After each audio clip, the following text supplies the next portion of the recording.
l'approche du coup d'envoi officiel de la campagne prévue du 27 au 10 avril, le pays retient son souffle. Partis politiques, candidats et électeurs se préparent pour ces 2 semaines décisives, rythmées par meetings, débats et grandes mobilisations à travers le territoire national. À quelques semaines de l'élection présidentielle béninoise prévue le 12 avril 2026, Paul Nkpé, président des forces choristes pour un Bénin émergent, se lance officiellement dans la course à la succession du président Patrice Talon. Âgé de 56 ans et ancien instituteur, il met en avant son expérience locale, acquise notamment comme maire de Bopa de 2008 à 2015 pour défendre la gouvernance de proximité et le développement local, axes centraux de son programme. Ce jour, chers compatriotes, approche à grands pas. Oui, 2026 sera l'année de la fierté béninoise et africaine. Mais cette fierté ne peut se construire que dans l'unité. Son parcours politique national s'est accéléré après son mandat comme ministre de la Culture en 2015. En septembre 2019, il prend la tête des FCBE après une crise post-législative avant d'être reconnu chef de file de l'opposition en mai 2023. Le 1er octobre 2025, il est désigné officiellement pour représenter son parti à la présidentielle de 2026, conformément à un accord politique prévoyant un binôme candidat.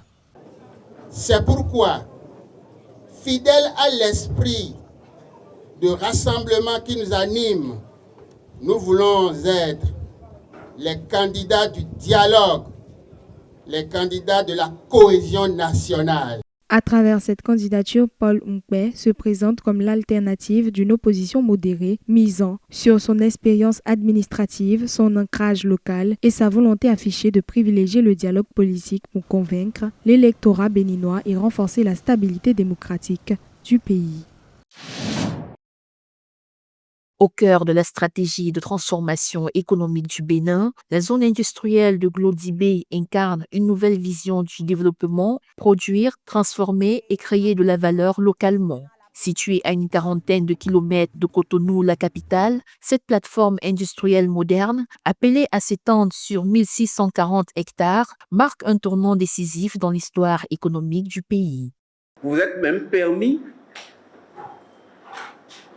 de par la qualité de vos produits, de produire même les maillots pour la prochaine Coupe du Monde. Nous ne pouvons que vous soutenir.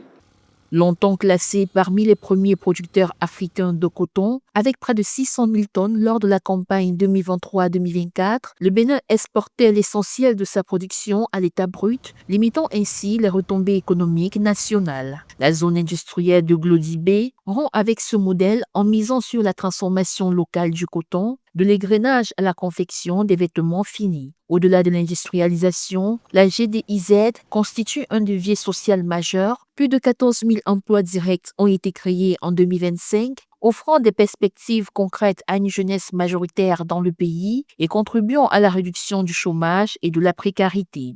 Le président de la République nous a demandé d'aller visiter un certain nombre de pays, notamment le Bangladesh, la Malaisie, Singapour, etc., pour voir comment les choses se passent là-bas.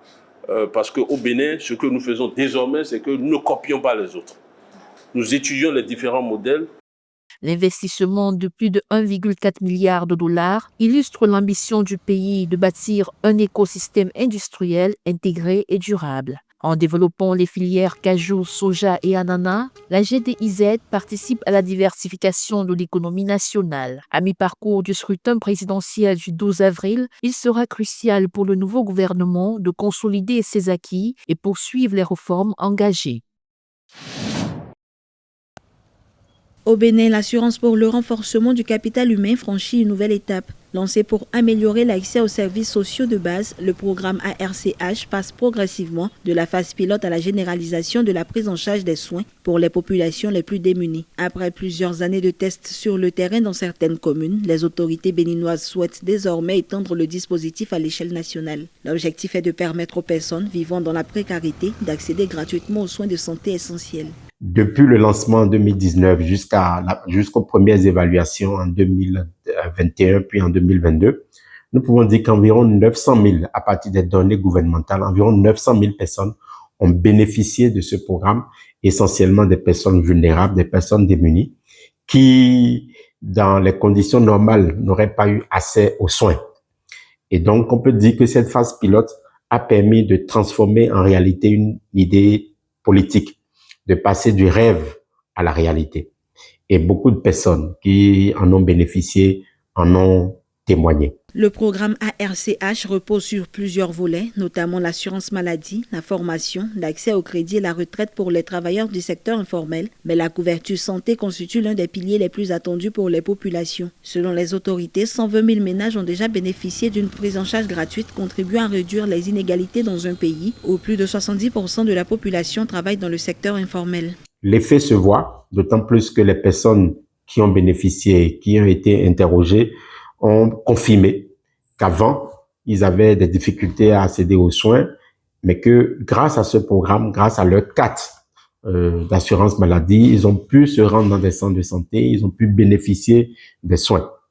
L'effet donc a permis de noter une certaine réduction de la mortalité, de la morbidité. Avec la généralisation progressive de la RCH, le gouvernement béninois espère renforcer son système de protection sociale et améliorer les indicateurs de santé publique. Le défi reste désormais d'assurer la viabilité financière du dispositif et la qualité des services offerts aux bénéficiaires. À noter que l'allocation budgétaire aux programmes sociaux est estimée à 0,05% du PIB selon la Banque mondiale.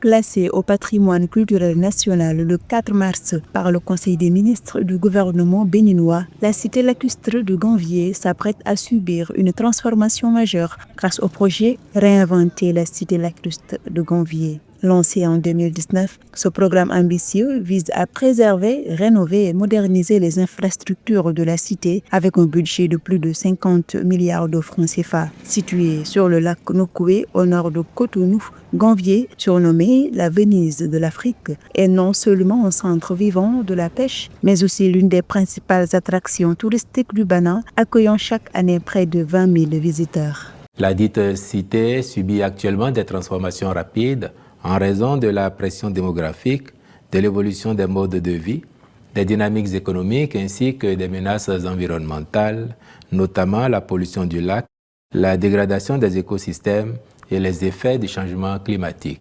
Il urge donc d'assurer une protection efficace à la cité pour conserver sa valeur historique, culturelle et écologique exceptionnelle, d'où son classement au patrimoine culturel national.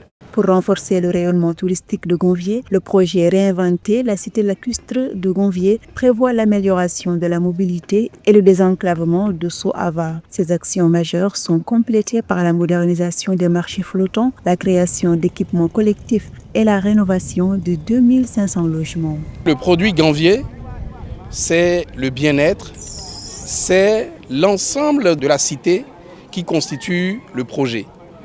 Nous voulions également, au niveau du comportement des parties prenantes, notamment des acteurs, que ce soit les hôteliers, que ce soit les transporteurs, que ce soit les conducteurs, que ce soit les guides, il y avait un certain nombre de comportements qu'il fallait amender. Cependant, la cité lacustre de Ganvié est confrontée à plusieurs défis croissants, notamment la pression démographique, la dégradation des habitations, la pollution du lac et les effets du changement climatique. Pour y répondre, le projet gouvernemental prévoit, dans une première phase, la construction de 250 habitations lacustres modernes avec un objectif à terme de 1000 logements, la rénovation de l'embarcadère d'Abomey-Calavi, l'installation d'un système d'épuration des eaux usées ainsi que l'aménagement et le balisage des chaînons de navigation. Merci à tous pour votre intérêt. Ce journal de campagne est à revoir en replay sur l'application MyAfrica 24 et sur toutes nos plateformes de diffusion.